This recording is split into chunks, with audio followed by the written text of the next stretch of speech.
Welcome to the Pasho Perspective, a place where I share my perspective on everything in the space between life and death. I am your host, Pasho. Well, my Pachos Chachos, today we are going to talk, as the title suggests, about pedophiles, perverts, and groomers. So, in California, as per usual, there were over 7,000 sex offenders who have been accused of sodomy, rape, and sexual abuse of children under 14. And it turns out that those 7,000 sex offenders spent less than 1 year in jail. Some of these disgusting pedophiles only spent 2 days in prison. One man lives a block away from an elementary school and a daycare center, and he had repeatedly raped a child of under 14. So my question in this episode for you is, what is the end game here? I understand that they're doing it, and they're doing it in the bullshit name of inclusion, but I see something nefarious here. I don't think it's inclusion when you let a bunch of disgusting perverts ruin a child's childhood.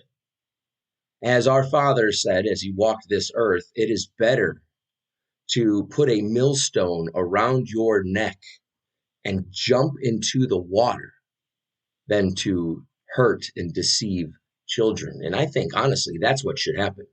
If there is anything that merits a death penalty, it is that, because as statistics and research show, pedophiles don't get better.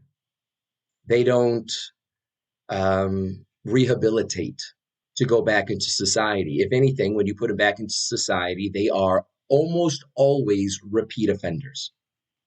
They are disgusting and should absolutely be removed from our society.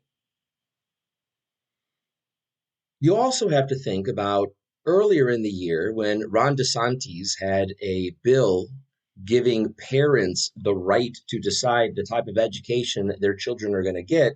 And of course, as always, the liberal media lied and called it the Don't Say Gay bill, even though I have read the bill, it does not say Don't Say Gay at all in the entire bill. And so what is the end game there? Why are they trying to convince us that conservatives, Christians, and Republicans are against the alphabet soup committee? It's not that we don't care about those people. We absolutely do. And my heart goes out to them. Those who are delusional and think they are something else, and those who unfortunately have that sin and temptation to carry throughout their life. You know, I had to struggle with cigarettes and alcohol. I can only imagine. And again, my heart goes out to those poor people who have such dark, demonic, and disgusting desires. Speaking of which, Disney is constantly trying to bombard our children with the alphabet soup lifestyle. And again, my question is, what is their end game? Why is it necessary to have a teenage boy kissing another boy in the new movie Strange World? Why is it necessary to have a lesbian couple kiss in Lightyear? Why was it necessary, and I'm sorry, completely absurd, that the child Dr. Strange helps in the newest movie has two mothers? How was she even born? It's so ridiculous. Why in Thor, Love and Thunder does it have to have that scene as well? What is the end game here? And all I can come up with is that they are trying to desensitize our children because they want our children to think of themselves as sexual beings. And not only sexual beings, but sodomites who will use those fleshly desires that we Christians call temptation, sin, those things that we want to be delivered from. And they want our kids to just jump right in, man. The water is warm. And for what? Do they want our kids to look at themselves as sexual objects so that they can then take advantage of their naivete and use that to their benefit? I mean, we've got drag queen story hour happening in all of our major cities, and yet Kirk Cameron, who has a book about a tree that stresses all of the fruits of the spirit, like love, joy, kindness, patience, gentleness, self control, all those things that our society could desperately use. He has a children's book that he wants to read in public libraries. And these public libraries have refused to let him read. And yet, all of them allow men parading around as women in grotesque, pervert, sexual outfits, gyrating and twerking and shoving money down their crotches. That's okay for children to be exposed to that? It's okay for a child to have to stare at some dude's froggy eyes because he's wearing too short of a skirt? That's disgusting. And for what? They say it's in the name of inclusion, but that's garbage. You're trying to get validation out of children because children are so naive and open-minded that you are taking advantage of the fact that they don't yet know that this is perversion, that it is disgraceful, that it is sinful and awful, and will only lead them down a road of despair and perversion, which will leave them empty and hollow and desperate for something better with meaning.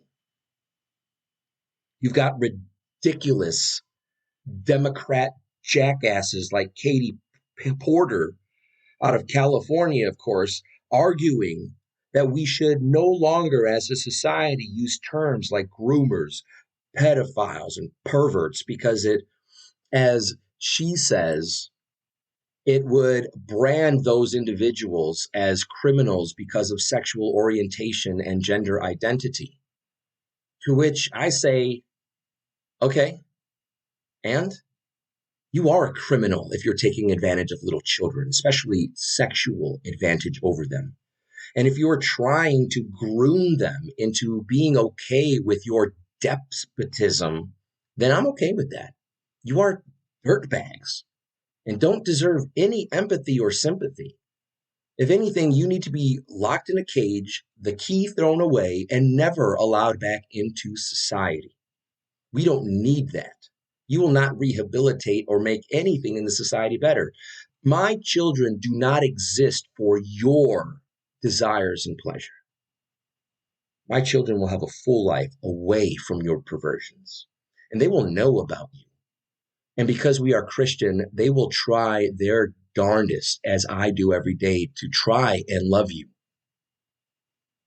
But they will not accept what you're doing. They will never, ever be sympathetic to your disgusting behavior. As far as I'm concerned, all you groomers and pedophiles should put yourself right next to Jeffrey Epstein. Maybe I'll call Hillary Clinton for you so she can help you out. Or, just move to Canada. I hear if you get 10 operations, they give you a free euthanasia. And if you don't believe me, I'm going to end this episode with one last thing. I'm going to put the link in the feed.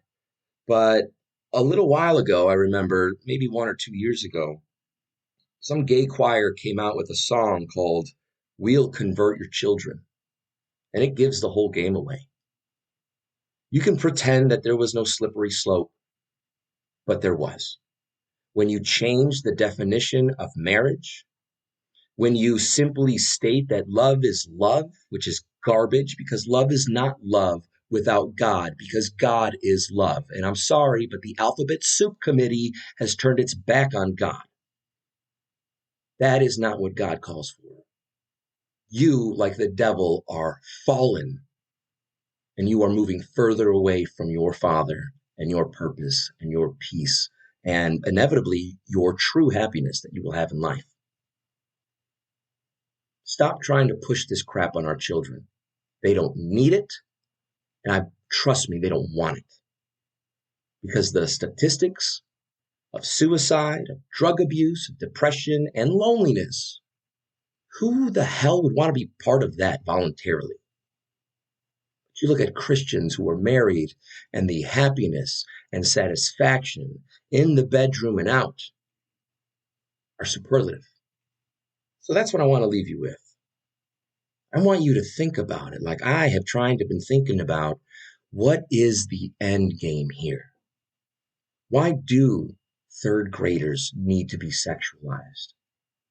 Why is there a book with cartoon images of boys masturbating next to paragraphs talking about sodomy and masturbation? What are you trying to do here? We are more than just flesh. We are more than just desires. We have a better purpose than that temporal satisfaction you get from climax. We are so much more. We can be so much more. But Joe Biden's administration is the most useless administration there has ever been. And I can't believe those 12 disgusting Republicans who voted for a bill. You got to love the Democrats and their shitty titles. Respect for marriage bill? Are you kidding me? You are disrespecting marriage because marriage is between a man and a woman. Obama and Hillary Clinton would have told you that in 2008. All of a sudden now, marriage is whatever you want. And so I'm trying to connect the dots here with the respect for marriage garbage bullshit title because it disrespects marriage absolutely. Add that with a bunch of pedophile groomers. And I don't know, I hope not in my lifetime, but if things don't change, I think it's safe to say that we can expect groomer pedophiles marrying young children. What else could it be for? It's not making our kids' lives better, confusing them, telling them to change their bodies. Whatever happened to love yourself? And if you love yourself, you don't change yourself. You learn to accept yourself. You accept your body and however it is and whatever flaws that you notice, which probably nobody else does, but we are our own worst critics. I don't like where we're going. I don't think you like where we're going either, my Pachos Chachos. And so the question then is, what are we going to do about it? I hope that in the next primaries, we will raise our voices and we will show this government and this crappy, feckless administration that we, the people of America, love our children, want their protection and safety, regardless of what color you are or what sex you are. We all want the same thing. We want our kids to be safe, away from pedophiles, away from groomers, away from disgusting drag queen men parading around like women. We need men who know they are men to start raising their families and teaching them right. You, my dear Pachos Chachos, need to speak to your families, to your children, and let them know that we love all people as Christ commands us, but we do not accept and we do not love what they are doing. As Jesus said, love the sinner, hate the sin. Love the person, but do not love and do not give tolerance to anything that disrespects our history, our tradition, our bodies, our purpose, and our Lord. And with that, I say to you, my beautiful Pachos Chachos, have a wonderful week. Next week will be the last episode before I sign off for the new year, and we'll start season 4 come January. I plan on getting a little bit more literary in the next coming year. I'll also have more Pacho's Chachos merch for those of you who want to become a Patreon. During the break, I will also be uploading more recordings from my book, Words Like Bittersweet Chocolate. So if you would like access to those writings, then please become a supporter. And, you'll help me continue this mission. You'll help me in my pursuit of becoming an independent worker where I no longer have to work in a blue district that does not appreciate my viewpoints and the tradition and history that this country has come from. And then I can be completely yours, my Pachos Chachos, if you will it. If you start supporting your very own Pasho here, I will dedicate every day then to give you my perspective on the hottest topics in society. But until that day, I'm happy in the classroom teaching my students. I'm happy here having a conversation with you all. I hope you've enjoyed this episode. God bless you as always. I'll talk to you next week. Bye-bye.